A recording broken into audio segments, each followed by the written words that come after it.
Welcome to Man in America, a voice of reason in a world gone mad. I'm your host, Seth Holhouse.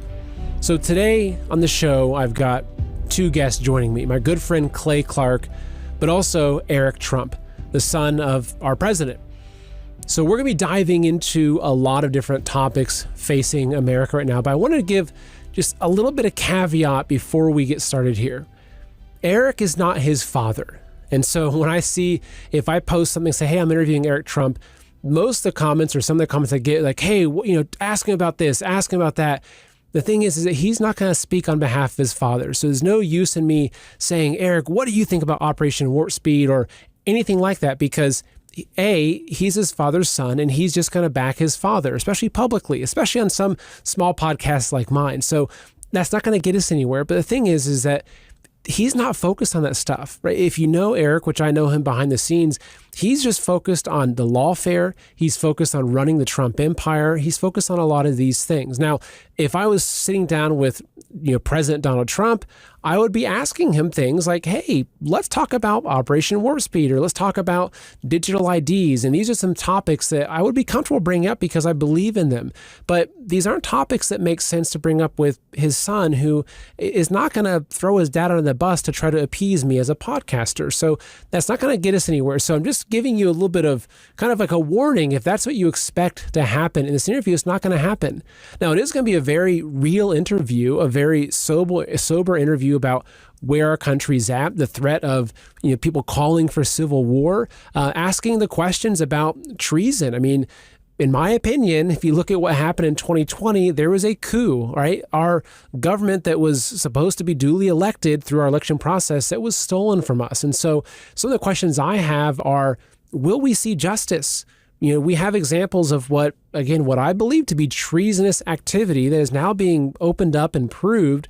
And so I want to find out and see what Eric's thoughts are. It's like, are we going to see justice? Are we going to see, criminals prosecuted for treason?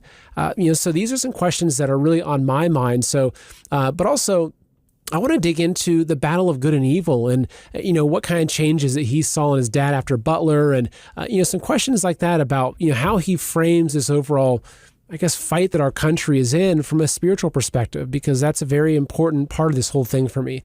So I hope you enjoy the interview very much. Eric Trump and Clay Clark. I feel like I'm like waking up in some wild reality to just be staring at the two of you on the teleprompter. Thank you so much for being here today. It's great to have you both on the show. Good to be there, Seth. Thank you, Seth. We really do appreciate you allowing us to be here, and I could not be more fired up to be with your listeners today. Absolutely.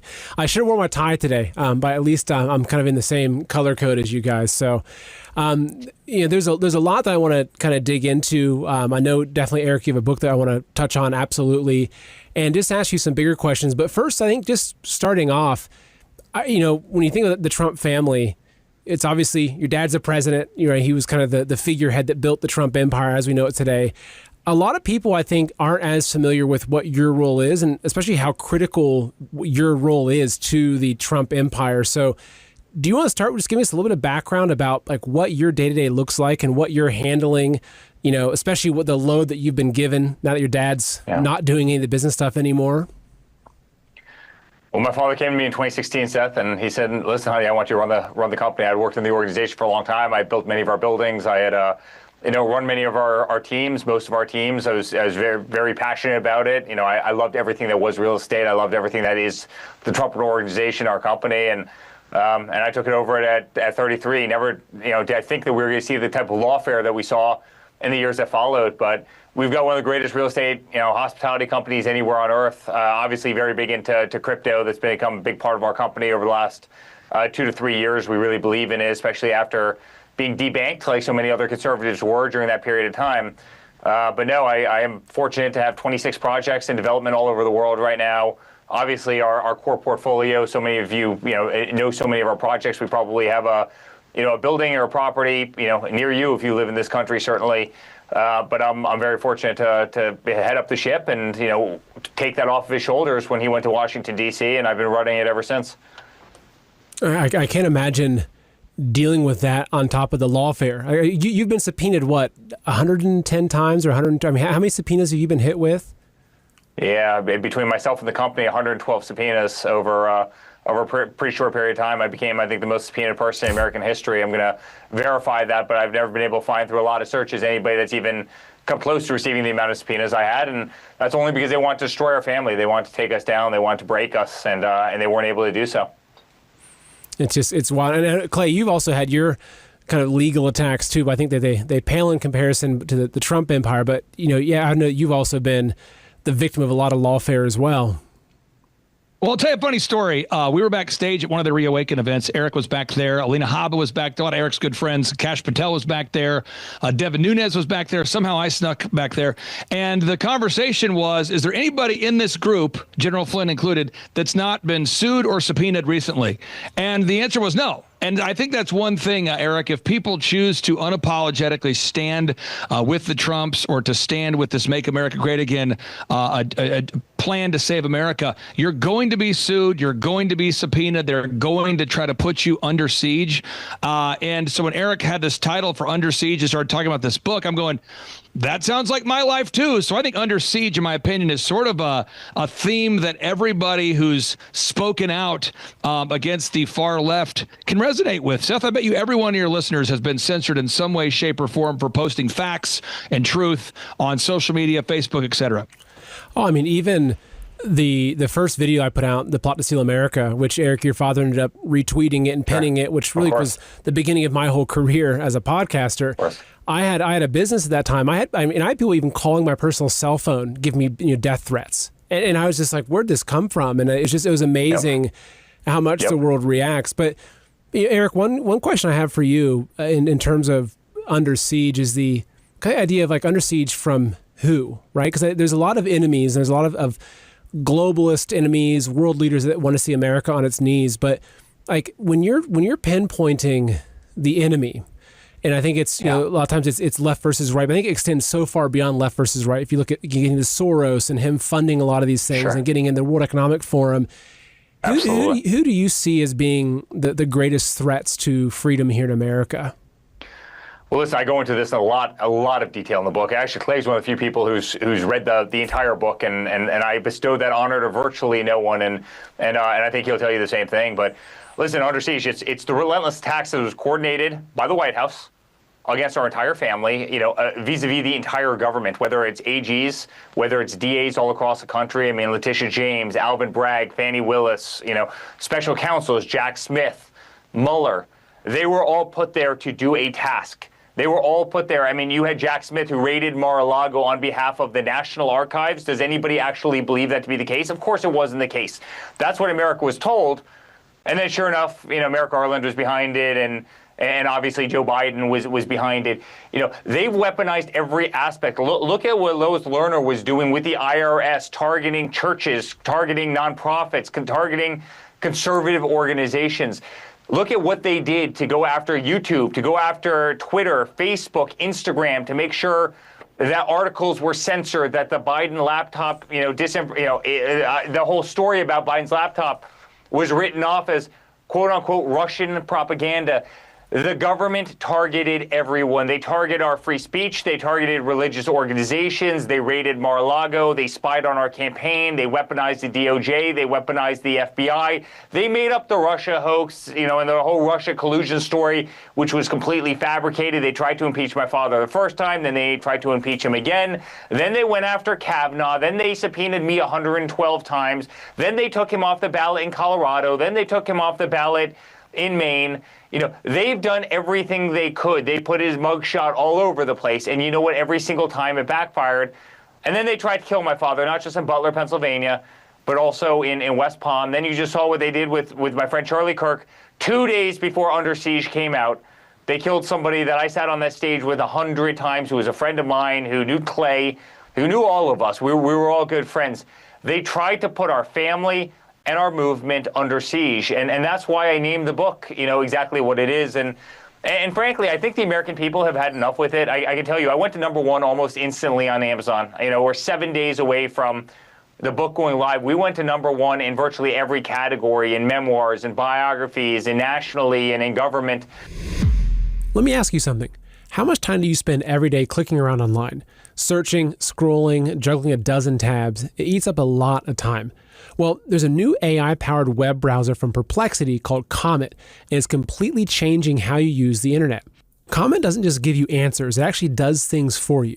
It clicks, types, scrolls, and gets stuff done in real time, like booking flights, finding hotels, ordering food, even summarizing long articles or videos.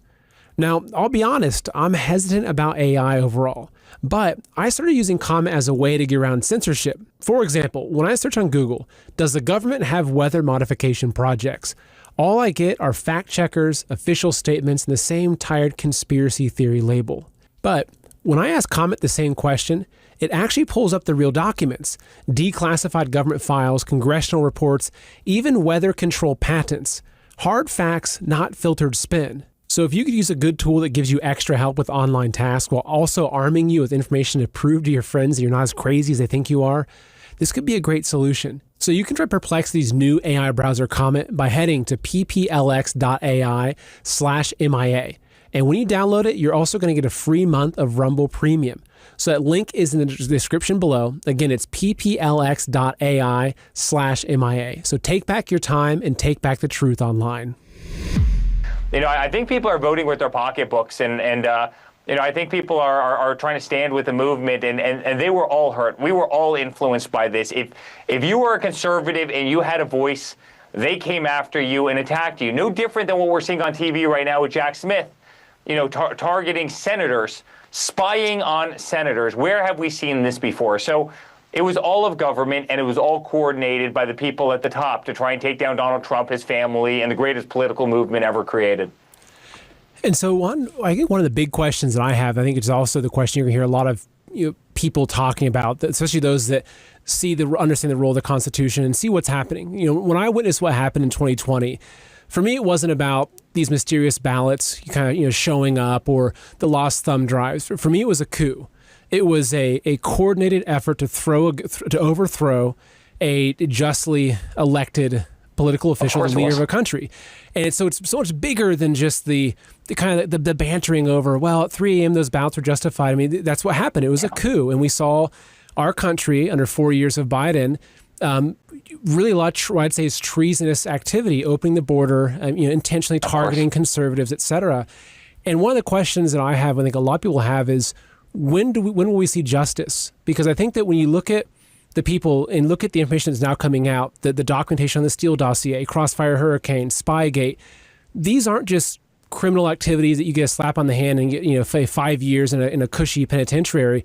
This is treason, right? When you're going against the Constitution at that level, it's treason. So do you think that we're going to start seeing some more serious political justice or happening, and not necessarily politicizing the Justice Department, but actually bringing people on both sides of the aisle that to the courts and properly prosecuting as treason for their actions?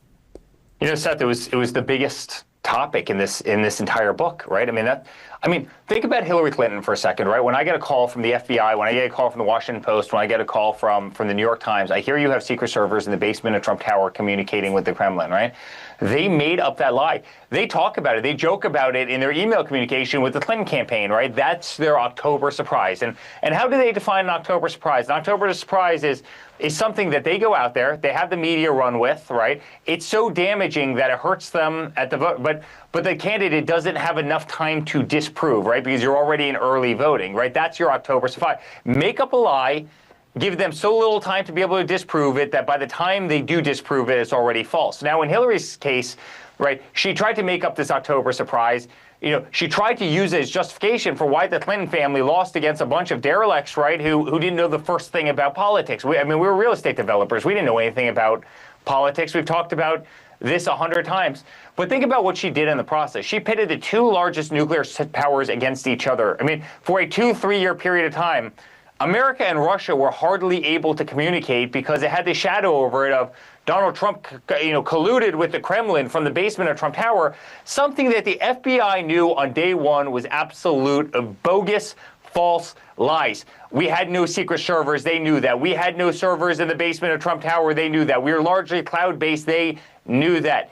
And they wouldn't come out and say that this is just dishonest, campaign junk. And so instead what happened is you had the two largest nuclear superpowers who didn't have any communication for 3 years, so some greedy woman could try and get 3 extra votes during a campaign, or conversely, on the back end, justify why she lost in such an embarrassing fashion to Donald Trump, Eric Trump, Don Trump Jr., and about 12 other people who were willing to stand on that stage, and about the only 12 people who actually believed in ourselves and believed that we could win outside the American public, who was behind us in ways that, you can't even imagine. And so it's incredibly damaging, and people should go to jail for it. People should absolutely. She should have gone to jail for deleting 33,000 emails, but my father didn't think it was appropriate to send, the wife of a former president and a secretary of state, to prison. Yet when my father was out of office, they tried to imprison me. They tried to imprison everyone. They went after everybody viciously. They tried to bankrupt them. They tried to take our company. They tried to deplatform us, debank us, subpoena us, put us in jail. Charged my father 91 times, put his mugshot all over the damn place. All cases that, by the way, Seth, we've won in the aftermath.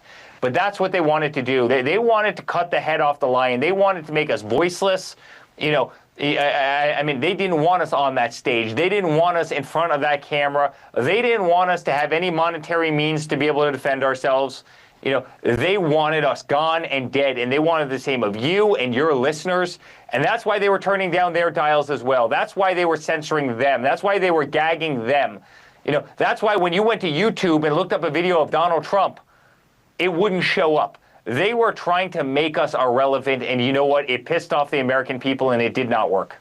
I agree. And I think that a lot of people want to see the gloves come off, right? Because I know that the first term is always, you're kind of playing more delicately. You have to make sure you get the re-election, but now second term.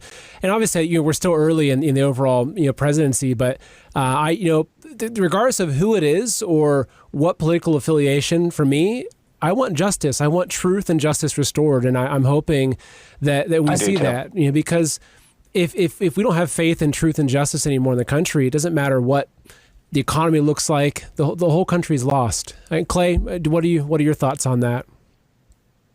Well, I could just say when President Trump decided to run for office, or when he announced he was going to run for presidency of the United States, he came to that golden escalator.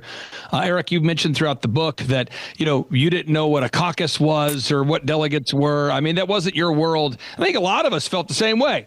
I don't know about you, but I wasn't standing around talking to my living room with my wonderful wife about caucuses and delegates. I would just get out and vote and not show up and vote. But I think we all kind of woke up to the political process with Eric. I think as Eric was asked to speak in front of it, maybe Eric, maybe you disagree with this, but I think when you were asked to speak about caucuses and delegates and these sorts of things and illegal immigration, and you're talking about these things for the first time as a business guy, I think a lot of people in my case who are business guys, we're going, what he just said makes a lot of sense, but I should go look that up. So I think a lot of us woke up all together.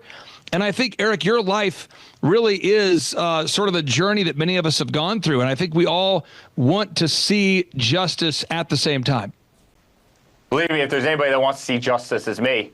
When they're taking medical files from my father's room, right, against the law, against HIPAA, when they're taking documents marked attorney-client privilege from my father's room and his office, again, attorney-client privilege.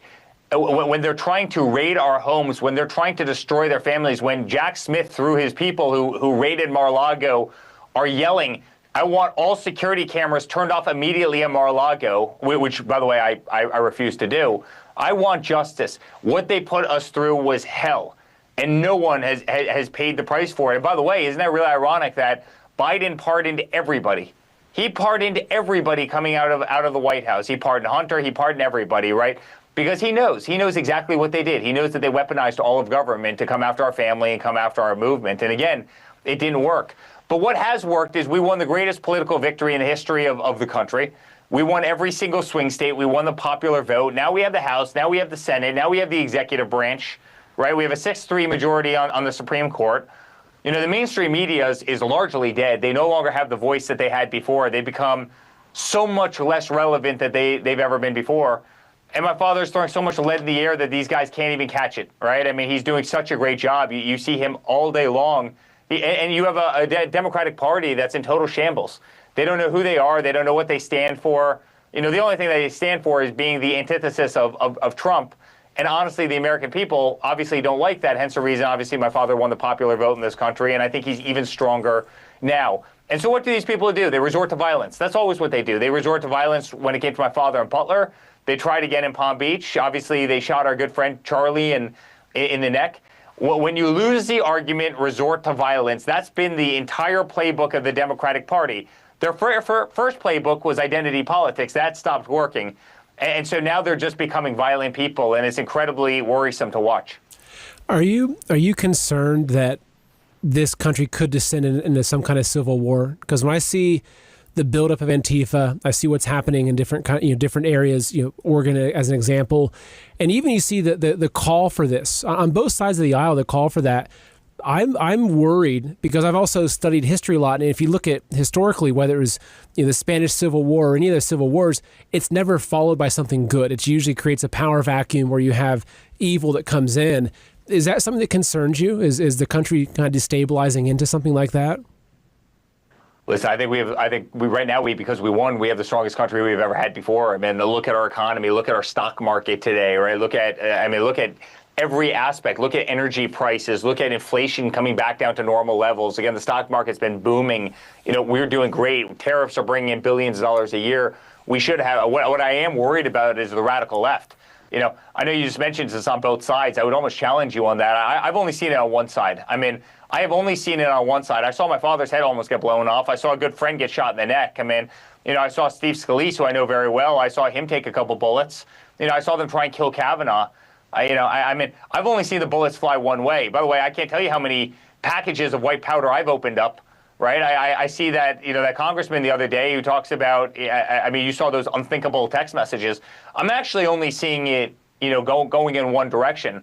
I mean, I've spoken at Clay Clark's events where we were surrounded by Antifa, where they were leaving things, nails and spikes under people's tires to otherwise destroy the tires of people's cars. I mean, I've seen that, I've attended thousands of MAGA events. I've never once seen anybody even remotely try and inflict harm on anybody else. So I don't think it's actually happening on both sides, listen, there might be an off incident here or there. I see it disproportionately happening by the radical left in this country who are unhinged, who are shooting rifles at ICE officers, who are burning down churches in this country, including during the quote-unquote Summer of Love in Washington, D.C., where they torched St. John's Episcopal Church. I would disagree. I think it's happening toward one party and not toward the other. Yeah, actually, good point. I guess I'll clarify a little bit more so in seeing that what I was seeing, especially after the Charlie Kirk assassination, that you saw pretty prominent voices on the right saying, is this the next step, right? Not like they were calling for it, but it's more as a defensive posturing of saying, look at the violence that's happening. Is this where we're headed, right? Not necessarily saying, hey, we want civil war, because I think that a lot of people, they understand, especially people that understand the Constitution's Second Amendment, they know what that brings. So I agree with you on that. We can never allow that to happen. I agree completely. We can never, ever allow that to happen. We're the greatest country in the world. We're the greatest superpower in the world. We can't allow that to happen.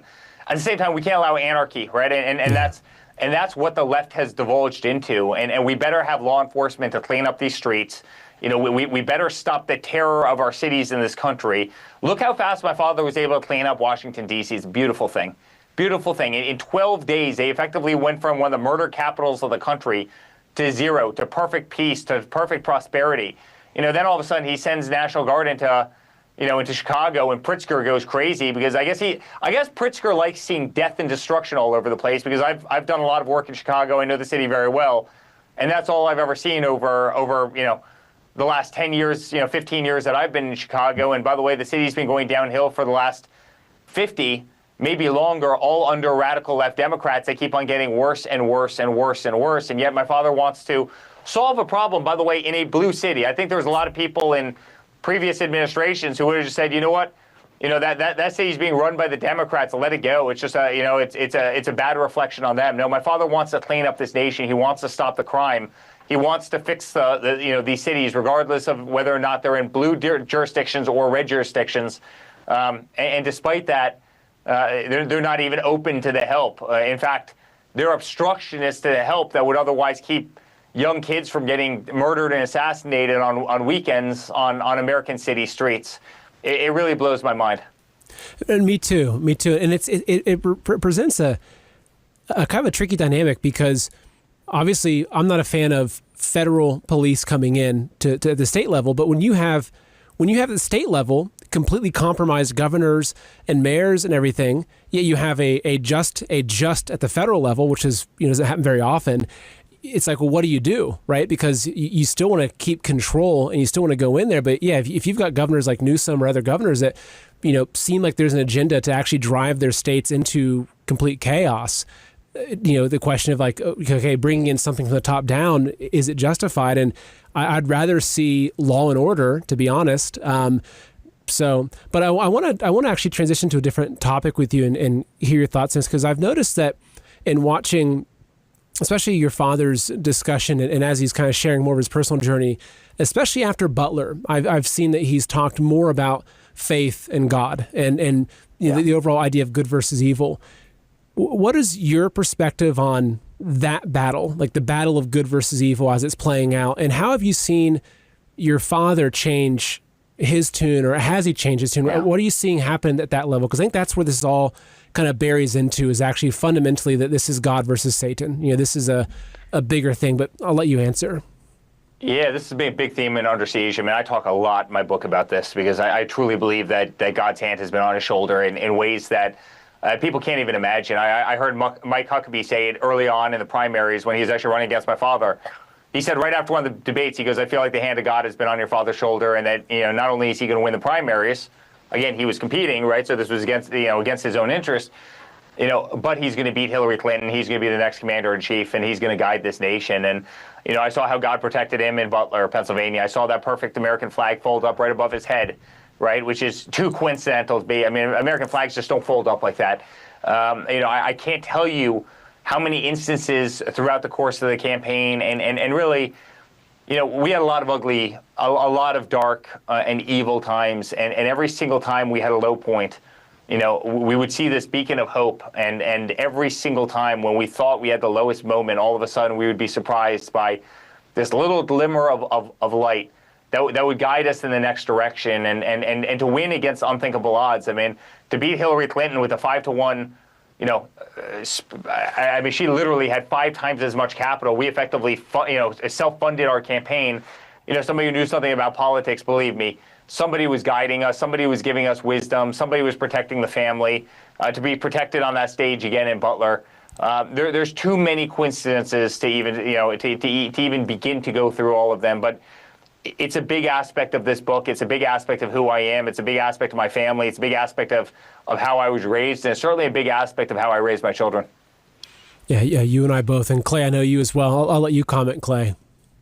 Yeah, I just wanted to share something real quick here. I've had the opportunity to read Eric's book from cover to cover and have been a part of just provide some feedback on this book. And I will tell you, as a father, Seth, I have 5 kids. And so I've always wanted to know, what was it like being raised by Donald J. Trump?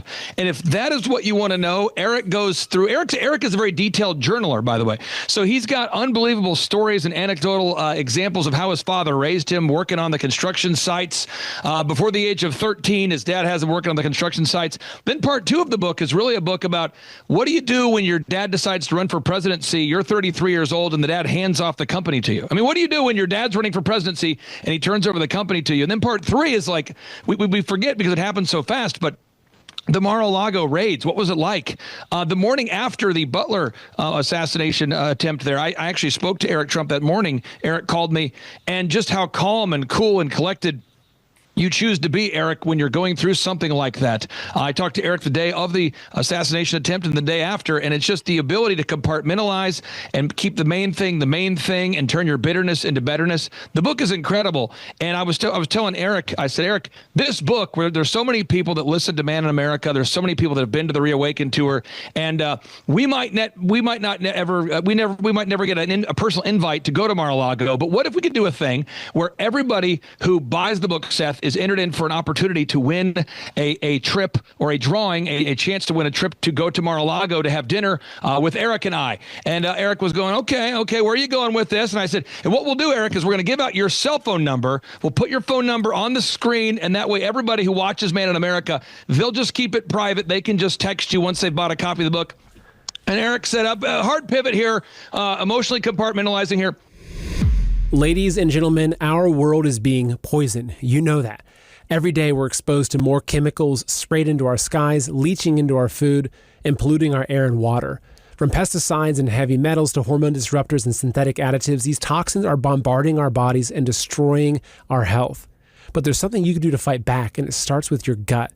Kimchi One from Brightcore Nutrition contains over 900 strains of beneficial probiotics that help flush toxins, restore gut balance, and support your immune system.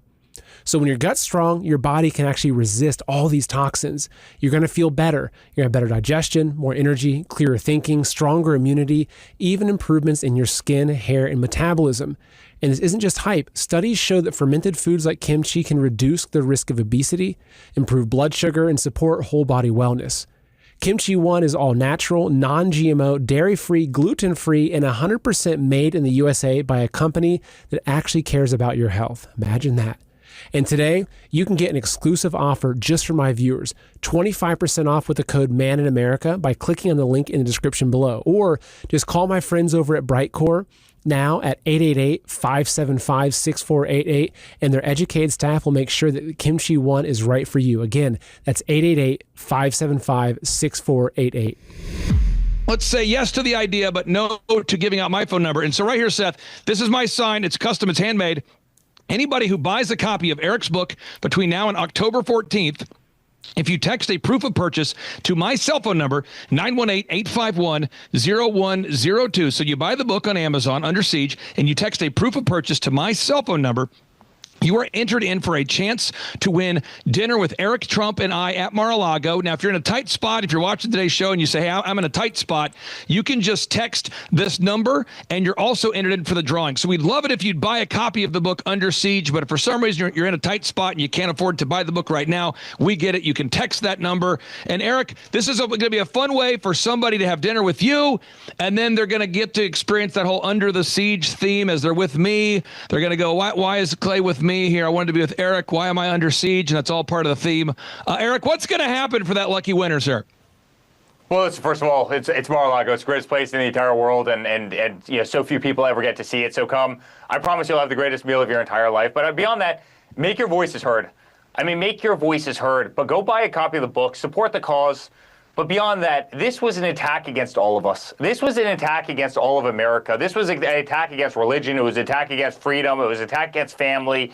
It was an attack against, red, white, and blue, something, that we adore so much. They were coming after each and every single one of us. And so this story is for all of us. And by the way, it's also a story of how good can triumph over evil. And that's exactly what it did here against against unthinkable odds. It is David and Goliath, right? I mean, that is the story. How did we beat the federal government? How did we beat these indictments? How did we beat, the funding deficits, the Democrats versus us, they're raising 5, 6, 7 times as much as us. How do we beat the mainstream media in this country that was so weaponized? I mean, 98% of the media's coverage against our family and my father was negative.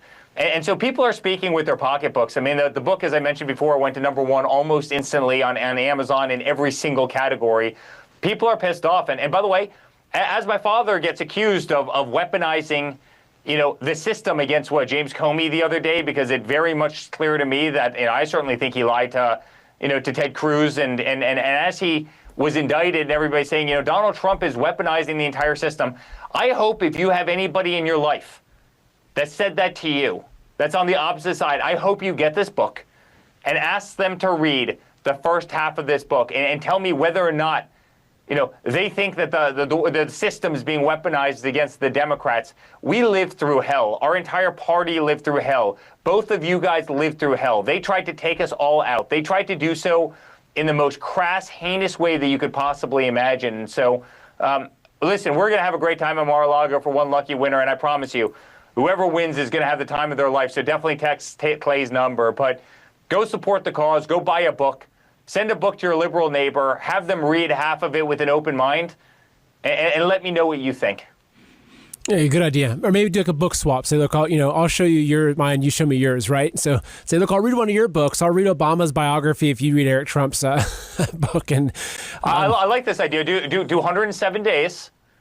We call it 107 days of sobriety, 107 days, and then put that next to Under Siege, and tell me who wins the day in terms of story and perseverance and a hardship, and and tell me after reading that who you'd rather have see run the United States of America, the greatest country by far in the world, and maybe you can talk about family competence and overall competence after you read those two books. I implore people to do that side by side and line them up next to one another Yeah. Well, as sons of presidents, I'd love to see the comparison between you and Hunter Biden in life accomplishments. So, though his artwork sells for a lot of money. Another great book to line up. Hey, with my book, you won't find no illicit drugs, no prostitution, no shady companies. No companies that don't sell a product and don't have a website. No finger painting, and selling finger art to foreign nationals and other people. You won't see any of that. You'll see beautiful children. You'll see God, and you'll see a wonderful American business that works very, very hard to be extremely good at what we do. Well, there we go. Well, Clay and Eric, thank you again for your time. I'll make sure that the links that we talked about, especially for the book, is in the show description. I'll put Clay's phone number in there. I'll be texting that later too. Maybe I can be the winner. I promise I won't cheat on that. But thank you both for your time. It's great having you on the show, and just keep the fight strong. We have a long road ahead of us, but thank you so much. We do. Thanks so much, Seth. Thank you. All right. Great. So half hour. Thanks, buddy. Was that good? That was okay, Eric? You're amazing. You're amazing, bud. You're amazing. Okay. That was fun. Okay, thank you. I tried to have not like all easy questions, but I think it was good. No, it was wonderful. It was great. You're awesome, man. Thank you, Thanks, Seth. buddy. Thank you, Eric. Bye, See you guys. guys. Thank you. Can you remember a moment when your body didn't heal like it used to after getting sick or pushing yourself too hard? Maybe you've noticed that recovery takes longer, energy feels lower, and your body just doesn't bounce back the way it used to. Well, it turns out the secret to healing, recovery, and resilience isn't luck. It's stem cells. These are your body's built-in repair crew, and as we age, that system slows down. That's exactly why Qualia Stem Cell was created. Your cells are powerful. Make sure they stay that way with Qualia's innovative stem cell formula. It's crafted with nature's most powerful healers like sea buckthorn and royal jelly to help your body renew, repair, and thrive. You only need to take it for about 4 days a month to support your body's natural regenerative systems. So if you've ever felt like your body just doesn't bounce back like it used to, whether after a tough workout or getting sick or just the wear and tear of life, this is for you. Qualia Stem Cell was designed to help you heal, recover, and keep going strong. And right now, you can try it for up to 50% off at qualialife.com/Seth. So use the code Seth for an extra 15%. Now that link is in the description, so make sure you click on it. Your body is built to repair itself. Qualia just helps it do that better. And thanks for Qualia for sponsoring this episode.